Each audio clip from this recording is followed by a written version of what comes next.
throughout the community. And so a reporter was sent to their house to ask them about the secret to their long and happy marriage. And the husband began to tell them about the time that they honeymooned to the Grand Canyon. They decided that it was a beautiful place. They wanted to go down to the Colorado River, and so they rented a couple of pack mules and began to slowly go down the trail. When all of a sudden, his wife's mule stumbled a little bit. And calmly and quietly, his wife said to the mule, "That's once." A little bit later, the mule stumbled again. And calmly and quietly, the wife said to the mule, "That's twice." Well, about a half a mile into the trip, the mule of hers stumbled one more time, and calmly and quietly she pulled out a revolver and shot the mule dead. And with that, the husband protested loudly and said, "How can you do this? This is an innocent animal. How could you do this?" And calmly and quietly, the wife looked at the husband and said, "That's once." The wise woman. And we might add a very wise man there. Today is a day of new beginnings. We woke up this morning and the sun was shining. We got out of bed this morning and we realized that today is a day that we can be thankful for. And I'm not talking about the Nebraska one yesterday. That's why today is just a special day. Today is a day that I have been anticipating since I started my appointment here on July 1st. Not only do we start 2 worship services, but it's the start of Sunday school. I like to think of the start of Sunday school as ranking right up there in importance as Christmas and Easter. It's the day that our fall ministries begin.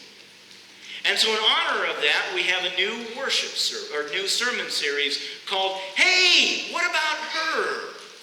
Because too often, pulpits throughout the world, when they talk about women, even if they talk about women, it is not in a positive light. But today, we're going to hear from Proverbs, from Becky. And we're going to learn that wisdom is a woman. And it is a positive picture of a woman. So would you share with us the book of Proverbs? I'll be reading out of the New International Version, chapter 1, verses 20 through 33. And it is the warning against rejecting wisdom. Wisdom calls aloud in the street. She raises her voice in the public squares.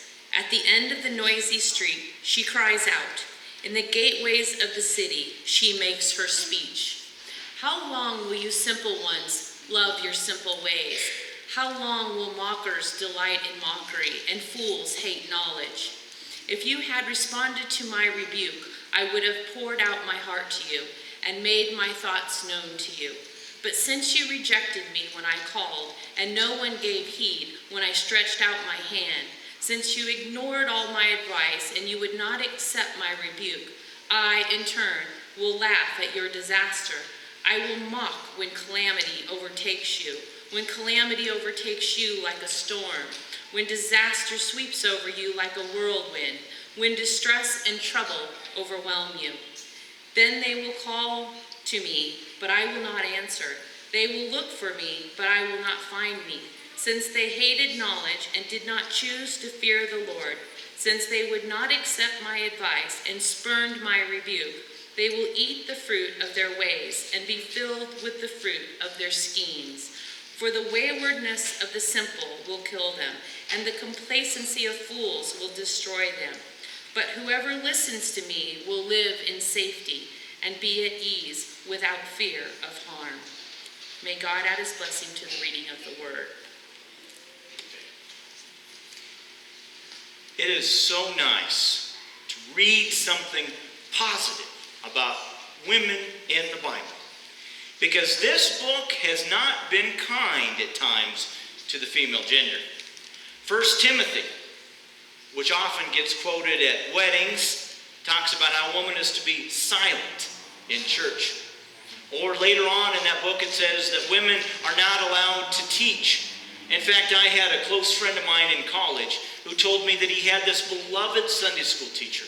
It was a woman. He absolutely loved her. The one Sunday that he had confirmation class, or that he was confirmed that day, he was looking forward to the following Sunday when his beloved Sunday school teacher, would teach him, but instead it was a man. Because in his church, since he was now a full member of the church, a woman could not teach him anymore, based on 1 Timothy. Or sometimes 1 Corinthians gets lifted up and says that women should be veiled as a reminder that woman comes from man. Later on, it says that women should be silent, subordinate to the male sex. In the Older Testament, we find reports of violence against women. Tamar is one example out of 1 Corinthians. She becomes this pawn in the struggle between man's politics. And then the Ten Commandments is replete where women are just property, not only of the father, and then the husband, and then the male son. And as you might imagine, Eve is blamed for all kinds of problems. And who could forget about Jezebel and Delilah and Bathsheba? In fact, they are listed in this Bible series called The Bad Girls of the Bible. You can get it for Sunday school classes and Bible studies. Pulpits and pastoral counseling sessions have used these passages by authority figures to put women in a position not equal to their male counterparts. And that is why it is so surprising to read passages like this out of Proverbs. Because today is a day of new beginnings, we're going to be doing this. When I was in seminary, I took a fascinating class called Hebrew Wisdom Literature. Absolutely loved this stuff. It was stuff that I had never heard about. It was unique, it was fascinating, and more so, wisdom was female. Now, it's hard to fathom wisdom as female because wisdom is a concept. In English, if you've ever taken a foreign language, you know that some other foreign languages, they tend to put male and female pronouns with certain words. But in English, we don't do that. We don't give genders to nouns and objects and certainly to concepts. Anyone that has ever taken finance or economics knows about the concept of inflation. We can understand inflation, but we cannot actually grab hold of it. We can make jokes about it and say, well, a dollar doesn't go as far as it used to, but it's just a concept. It would be like calling inflation that man inflation. It just doesn't make sense in English. But in Hebrew, wisdom is female. More so, wisdom is she. Wisdom is important. Wisdom, or she, is important. And I think we can all relate to this. Maybe you've already heard this before. What if the three wise men would have actually been the three wise women? They would have asked for directions first. They would have got there in time to deliver the baby. They would have given a casserole to Mary and Joseph, and they would have brought diapers as a gift. The wise women, we can't forget about her, and that's why this is going to be a fun sermon series. But today we're going to concentrate on this concept of woman wisdom. Now, what does that mean? That professor, when I was taking that Hebrew wisdom literature class, described wisdom in this way. It's like a pottery maker or a weaver. And my sister-in-law can relate to this. She was at the Fiber Arts Festival. But if you've ever seen a pottery maker or someone, a weaver, they just have this incredible handiwork in front of them. There's this incredible centeredness where they focus on detail, where they get so much just correct. And they're able to take this cloth or this clay that is so ordinary and make it into something so beautiful. And if you've ever witnessed someone that's making that, they seem to know just at the right moment when to turn the heat off, or when to add more coals, or when to take a certain stitch with their fingers, or when to know when to act. That is wisdom. I kind of like to equate it with food making. I love gravy. I specifically love the gravy that is made by my mom's side of the family. Now, I have not mastered the gravy yet, but I can tell you that my phone calls to my mom have gotten less and less. But I remember early in our marriage calling up my mom and saying, okay, how much flour do I need to add? When do I turn on the heat? When do I stir it? All of those things. That is wisdom. Learning from past mistakes, building upon what comes before, gaining knowledge through experience and know-how and certainly a bit of luck. Woman wisdom is in all of this, informing us on what we need to learn, on what we need to take to heart, or as the scripture that Becky read to us, we will perish. I want to share a video with you about what wisdom looks like. So Chris, go ahead and share that video.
Is wisdom.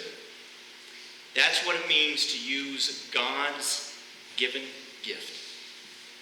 And that's why wisdom is so important. That's why wisdom sits at the very right hand of God.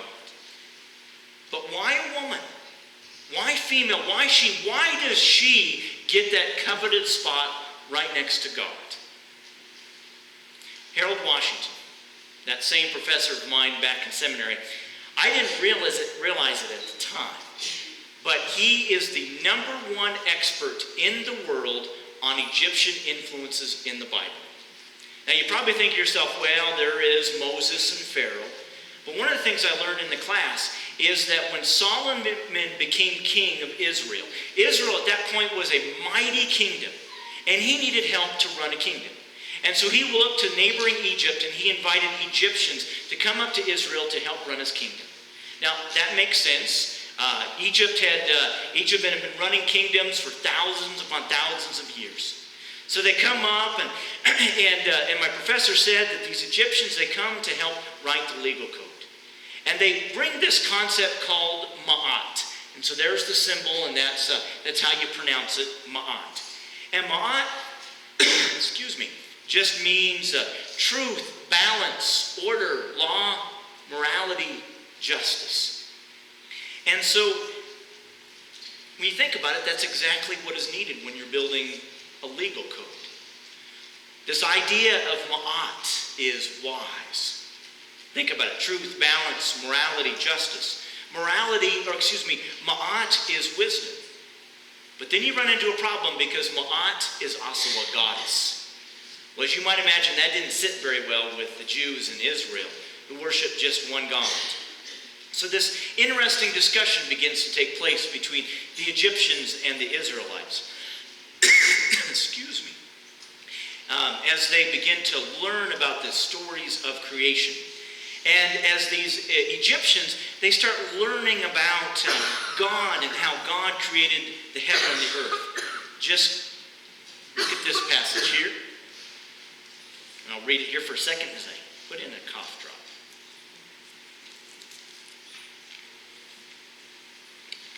In the beginning, when God created the heavens and the earth was a formless void, and darkness covered the face of the deep, while a wind from God swept over the faces of the water.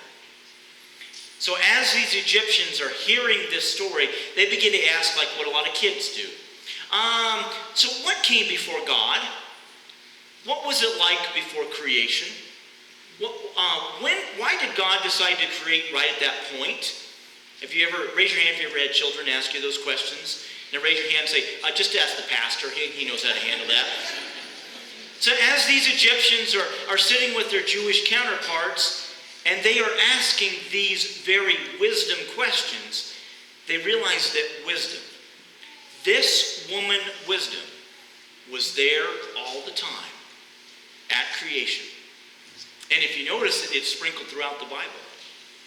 In the beginning was the Word, and the Word was with God, and the Word was God. He was in the beginning with God. All things came into being through him, and without him not one thing came into being. What has come into being in him was life, and the life was the light of all people. The light shines in the darkness, and the darkness did not overcome it. You've probably heard of John 1 through 5. Now listen to this passage. The Lord created me, referring to woman wisdom, at the beginning of his work, the first of his acts long ago. Ages ago I was set up at the first before the beginning of the earth. When there were no depths, I was brought forth, when there were no springs abounding with water. Before the mountains had been shaped, before the hills I was brought forth, when he had not yet made earth and fields, or the world's first bits of soil.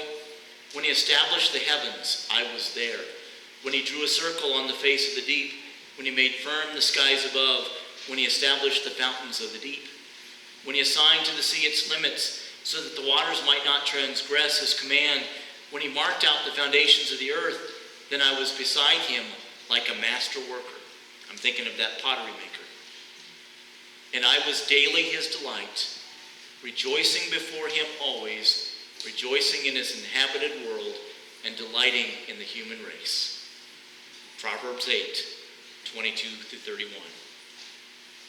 From John to Proverbs, wisdom is so valuable, so important, so vital that creation could not have been created, or could not have happened without wisdom.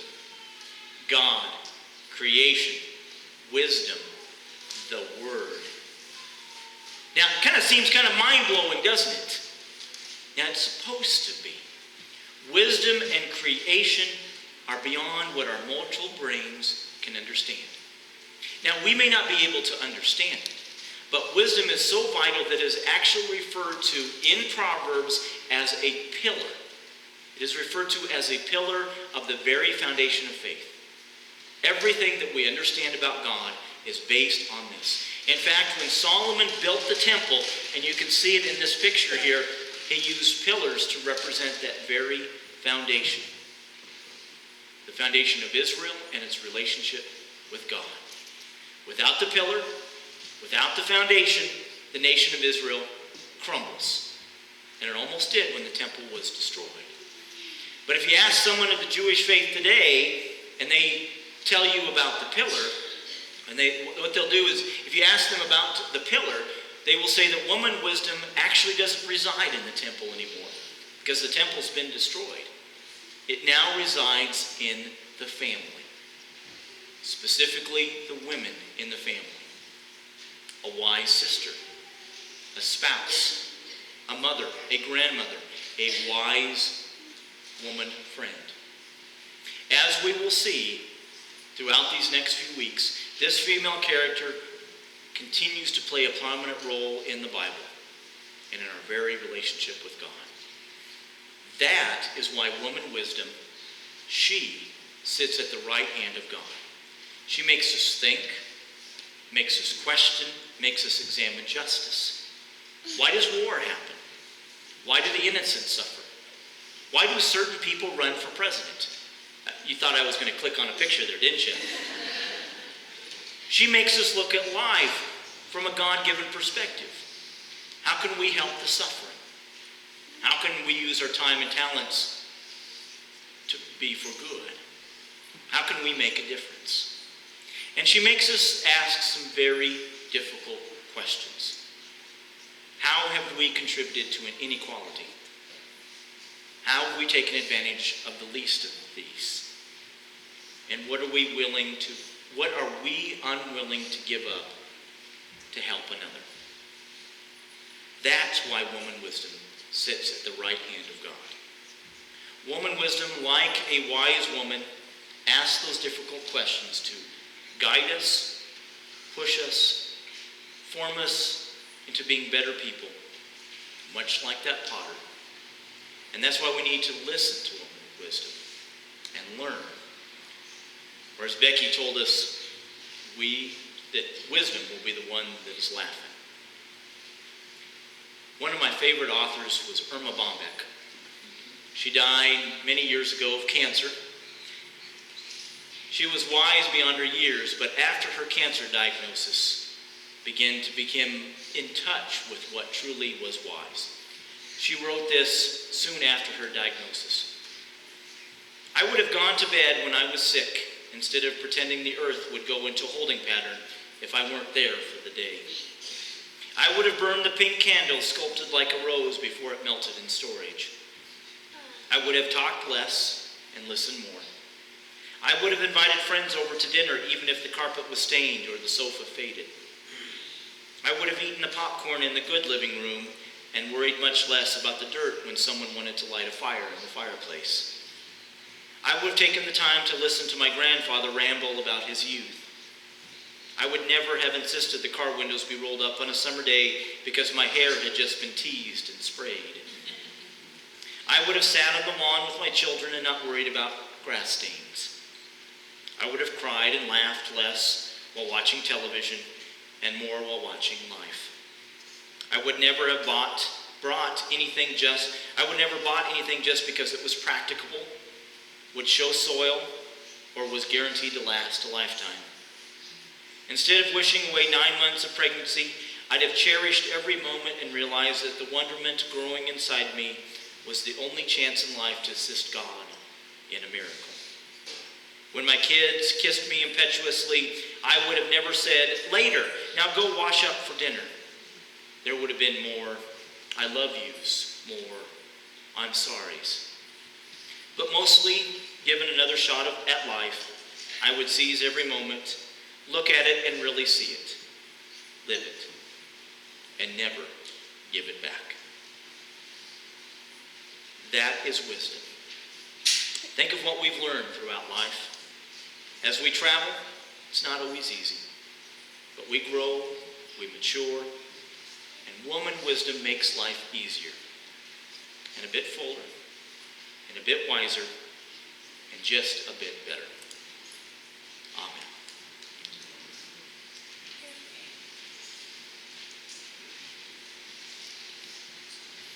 At this time, we're going to ask our ushers to wait upon us as we have the opportunity to give back to God.